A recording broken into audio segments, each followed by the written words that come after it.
Masya Allah, alhamdulillahirrahmanirrahim. Kembali lagi di Islami Tinda, Jamaah Islami Tinda rahmati Allah. Yang baru bergabung, kita ingatkan lagi tema kita pagi hari ini adalah setiap hari terjadi tapi kita meremehkannya. Terima kasih banyak jamaah dari Bandung, tepuk tangan dulu dong yang sudah mampir ke studio. Dan sebelum kita lanjut lagi pembahasan kita bersama guru-guru kita lihat lagi sebuah video tayangan tentang kasih sayang seorang anak ketika ibu tercinta sudah tiada. Ini dia tayangannya. Ini Masya Allah ya Allah ya Robbi. Jadi ingat orang tua kita juga yang udah gak ada, ini Masya Allah luar biasa. Allahumma ufir lahum warhamhum wa'afihim wa'fu anhum. Amin ya Rabbal Alamin. Ustaz Syam, pertanyaan tadi sempat di awal kita bahas sama jamaah juga ya. Karena banyak banget dari kita nih yang gak tahu gitu ya kan. Banyak orang juga ada yang menanam pohon gitu ya kan di kuburan gitu. Cuma saya juga suka khawatir kalau akarnya nanti makin banyak makin ngerusak gitu ya. Bisa ngerusak semua. Tapi ada orang yang suka nyabutin rumput. Nah ini kan belum ada penjelasannya nih. Nyabutin rumput yang ada di makam. Takutnya kalau nggak dicabutin ntar orang datang ngelihat jadi fitnah. Ini orang nggak pernah datang kali ini ngunjungin makam orang tuanya, nggak keurus gitu. Seolah-olah kayak gitu. Nah sebenarnya baiknya bagaimana? Boleh nggak kita nanam rumput aja yang bagus atau bagaimana? Atau tabur bunga apakah lebih baik? Boleh nggak rumputnya dicabut gitu dengan alasan apa gitu ya? Iya, mohon izin penjelasannya silakan. Tepuk tangan buat Ustadz Syam. Habib guruku Ustaz Maulana, Bunda Tuti, Mas Fadli serta guru-guru kami melakukan Allah Subhanahu wa taala Al-Qur'an surah As-Sajdah ayat 21. A'udzu billahi minasy syaithanir rajim. Allah. وَلَنُذِيقَنَّهُم مِّنَ الْعَذَابِ الْأَدْنَىٰ دُونَ الْعَذَابِ الْأَكْبَرِ لَعَلَّهُمْ يَرْجِعُونَ.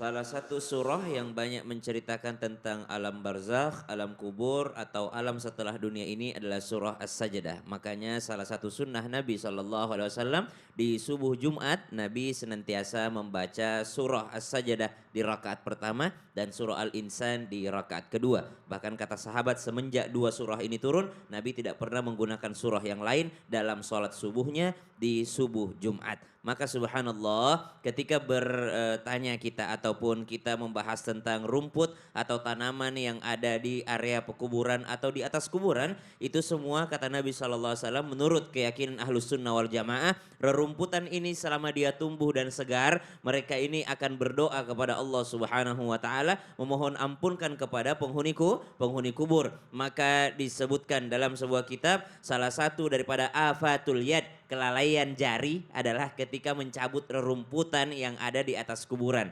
Ketika mencabut tanaman yang ada di atas kuburan, termasuk kelalaian. Kalau lalai bisa jadi berdosa, bisa jadi tidak berdosa. Maksudnya adalah maka ulama mengkategorikan orang yang mencabut tanaman itu dalam kategori kegiatan yang makruh, bukan haram, makruh. Kalau makruh, kalau kita tidak mencabutnya itu pahalanya banyak. Maksudnya manfaatnya banyak. Tapi kita lihat lagi sisi manfaatnya. Tadi kata Mas Fadli, ada kuburan tidak pernah diurusin. Ya udah, dengan dalil ini kita tidak usah cabut. Akhirnya jadi fitnah. Subhanallah. Itulah kenapa hukumnya tidak haram, artinya tidak berdosa. Karena kadang-kala memang harus dicabut. Ustaz Syam, saya kan kubur orang tua saya taruhin batu atasnya tuh. Kata Ustaz Maulana dibacain surah Al-Ikhlas, bagus seperti orang. Bagus juga. Nah, kadang-kadang numbuh juga rumput-rumput liar. Jadi saya cabutin, itu gimana Ustaz Syam? Kalau bisa tidak dicabut, kalau misalnya bisa tidak dicabut, kita berharap rumput itu mendoakan, mengistighfarkan. Tapi kalau memang sudah kayak kelihatannya tidak terurus, tidak bagus, maka silahkan dicabut karena itu termasuk perkara yang makruh saja, tidak sampai yang kepada yang haram. Oh, Masya Allah. Makasih banyak Ustaz Syam. Sama-sama Mas Fadli. Tepuk tangan dong buat Ustaz Syam. Jadi lega ya Bu ya. Siapa yang nyabutin rumput makam orang tuanya? Ngaku, ayo. Rata-rata. Ini Masya Allah. Sebelum nanti kita kasih kesempatan jamaah bertanya, sekarang saya mau kasih kesempatan Ustadz Maulana bertanya nih. Dengerin.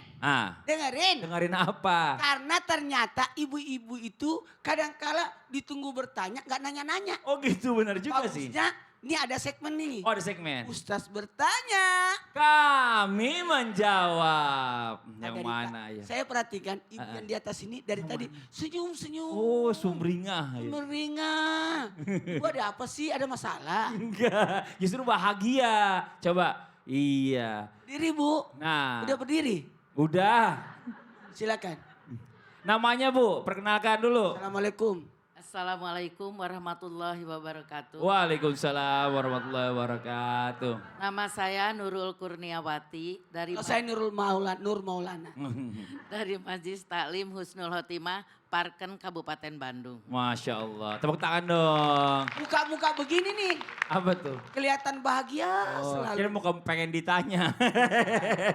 Muka-muka yang tidak punya utang. Oh, Masya Allah. Amin. Bu, saya mau nanya. Mm-mm. Ibu kalau sudah sholat maghrib, biasanya ibu baca apa? Zikir. Zikir apa coba? Subhanallah, alhamdulillah, Allahu Akbar. Oh, Masya Allah. La ilaha illallah hilang ya. Tapi tahu nggak Bu? Ternyata sesudah maghrib itu ada zikir yang paling bagus. Ada zikir yang paling Ada bagus. zikir yang paling bagus. Gak disebutin sama ibu tadi? Enggak. Oh enggak. Mau tahu nggak, Oh, mau tahu gak Bu? Mau tahu nggak Bu? Mau. Mau. Mau. Ya udah balikin mic-nya. Iya, iya. Makasih Kan Bu. bukannya semua zikir itu Bagus. bagus. Iya. Iya. Ustaz, Tapi kan ada yang lebih tepatnya. Dia udah mau balikin tuh mic. Nggak Jadi jadi. Iya. Tepuk tangan dong buat Ibu Nurul. Masya Allah luar biasa. Silakan penjelasannya. Pintar ngeles. Iya, iya. Izin sesam Bunda, Masya Allah Tabarakallah. Satu hal buat kita, jamaah dimanapun berada. Kalau sholat itu kan kumpulan doa-doa. Yang diawali dengan takbir dan diakhiri dengan salam. Maka sebaiknya, iyyaka na'budu Wah, iya kan. nasta'in. Hanya engkau lah yang kami sembah dan hanya engkau lah kami mohon pertolongan. Ada baiknya kalau sudah salat jangan langsung melipir. Duduklah dulu. Apa salahnya kalau kita zikir? Apalagi sesudah maghrib, sesudah subuh ada zikir pagi petang. Ada baiknya sesudah salat subuh duduklah. Bacalah amalan ini. Jangan tinggalkan. Allahumma. Allahumma ajirni. Allahumma ajirni. Minan nar. Minanar. Kalau imam Allahumma ajirna. Tapi kalau kita yang jadi makmum atau sholat sendiri di rumah. Allahumma ajirni minan nar. Udah hafal? Pendek kan? Coba ulang.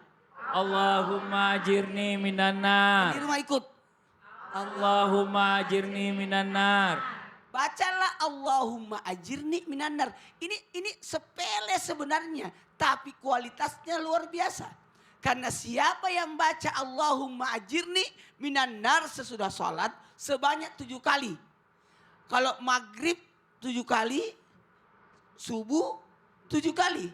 Maka kalau dia meninggal di pagi hari sesudah subuhnya tadi dia baca sampai maghribnya maka digolongkan tidak akan tersentuh apinya neraka. Amin. Nah kalau dia baca di maghrib lantas dia meninggal di malam harinya maka tidak dikena apinya neraka. Pada saat orang membaca Allahumma ajirni minan nar maka berkatalah neraka, ya Allah dia minta agar aku dijauhkan. Agar aku jauh daripadanya. Maka jauhkanlah orang yang membaca doa ini. Tolong yang di rumah silakan dicatat. Termasuk yang di studio.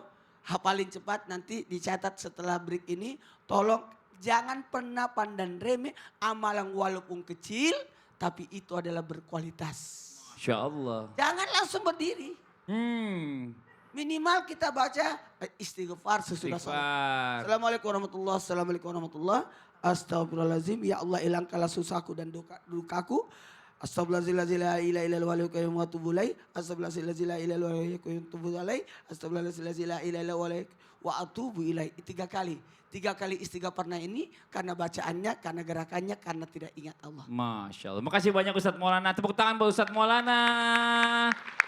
Oke, sekarang waktu kita memberikan kesempatan kepada jemaah untuk bertanya kepada guru-guru yang ada di studio. Tapi sebelumnya kita masuk dulu ke segmen Tanya Dong Ustadz. Kami semua tanya dong Ustadz. Oke, yang mau bertanya boleh silakan angkat tangannya. Ayo angkat tangan Bu yang bertanya. Oh, yang sebelah sini boleh Ibu. Iya, silakan. Kasih. Assalamualaikum warahmatullahi wabarakatuh. Waalaikumsalam warahmatullahi wabarakatuh. Perkenalkan nama saya Yuli Marianti dari Majelis Taklim Husnul Khotimah, Parken, Kecamatan Cangkuang, Kabupaten Bandung. Oke, tepuk tangan dulu dong buat Bu Yuli. Pertanyaannya sama siapa Ibu Yuli? Sama Bunda Tuti. Bunda Tuti, boleh. Emang benar katanya setiap wanita yang sedang merasakan haid sakit saat haid, setiap itu juga dosanya akan dihapus oleh Allah. Nah itu apakah dosa yang kecil atau besar? Nah. Dan adakah bacaan yang dapat meringankan sakit Sakit melilit sakit ya melilit pada saat haid. Terima kasih. Assalamualaikum warahmatullahi wabarakatuh. Waalaikumsalam warahmatullahi. Ibu Yuli bertanya sama orang yang tepat. Coba tanya Ustaz Maulana, pernah haid emangnya? Tunggu Nggak pernah, dulu. kan? Ibu ini yang bertanya, nenek-nenek yang ngilu. Kenapa? Enggak haid lagi. Masya Allah. Silakan dijawab Bunda Tuti. Baik, izin Ustadz Maulana dan Ustadz Syam dan guru-guru di rumah dimanapun berada. Subhanallah, luar biasa pagi hari ini banyak ilmu yang sudah kita dapatkan. Di antara keistimewaan seorang wanita adalah Allah berikan masa haid. Setelah kita kan haid itu sejak kita masa balik. Ada yang 9 tahun, ada yang 12 tahun, ada yang 15 tahun. Maka masing-masing masa haid itu ada yang seminggu, ada yang 15 hari. Bahkan yang paling sedikit adalah 1 hari, 1 tetes. Nah bagaimana Allah itu memuliakan wanita yang sedang haid. Inilah perbedaan antara laki-laki dan perempuan. Bukankah kita pernah mendengar ya ada lagu, Ibu kaulah wanita yang mulia, derajatmu 3 tingkat dibanding ayah. Kau mengandung, melahirkan, menyusui yang tidak diberikan oleh Allah kepada kaum laki-laki, mengandung, melahirkan dan menyusui. Maka masa haid itu adalah masa di mana tanda-tanda wanita itu bisa hamil.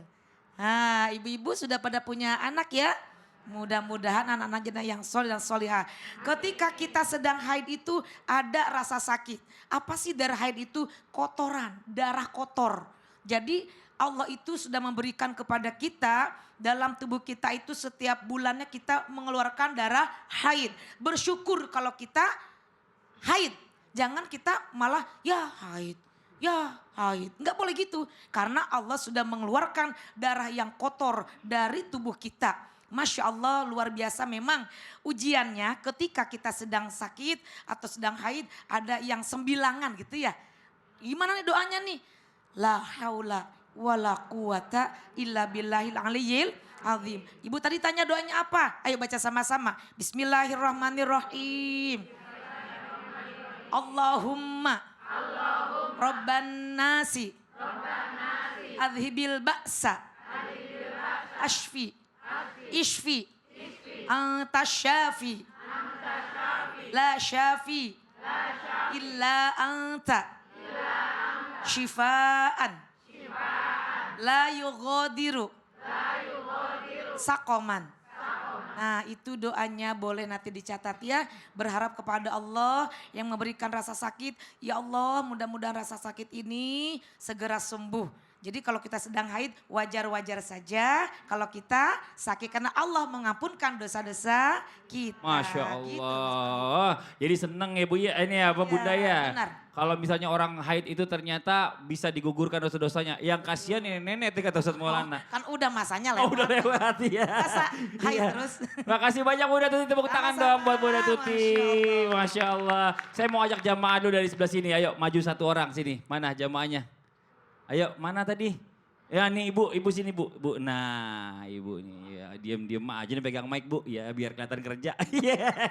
Bu sini bu, jangan jauh-jauh. Bu, ini ternyata bu bermesraan antara suami istri itu bisa jadi merontokkan dosa-dosa kita loh bu. Ini Masya Allah. Ibu tahu gak? Hah? Manggut-manggut baik katanya ya ibu. Iya, cuma kalau misalnya kita lihat orang seneng mesra-mesraan gitu, ya dapat pahala juga. Kalau udah jadi suami istri kayak di video ini nih. Coba kita lihat dulu tayangannya.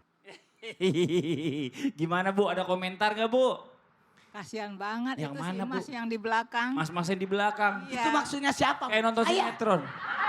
saya yang senyum-senyum di belakang ibu. Soalnya nonton itu. nonton itu ya? sinetron romantis. Oh sinetron romantis. Makanya Mas buruan cari jodoh. Mas bisa aja. Orangnya gampang banget tersinggung mas. Orang nonton tayangan juga. Kirain tadi ibu ini nyindir saya. Ternyata Begitu. yang dikomentarin Piti tadi. Nah, Kayak Usasam kemarin. kenapa? Ketemu di Mekah sama Jihan sama Ah. saya. Dia bermesraan. Ngiri ya? Ngiri ya? Tuh coba, makanya kita masih mau banyak bahas lagi nih. Ternyata masih banyak lagi makna di balik Masih. setiap peristiwa. Masih Mau dong tahu? Ustaz. Mau dong. Mau tahu? Pakai mic dong. Mau. Mau. Iya. Kita lanjutkan setelah yang satu ini. Ah. Jamaah. Alhamdulillah. Lillah.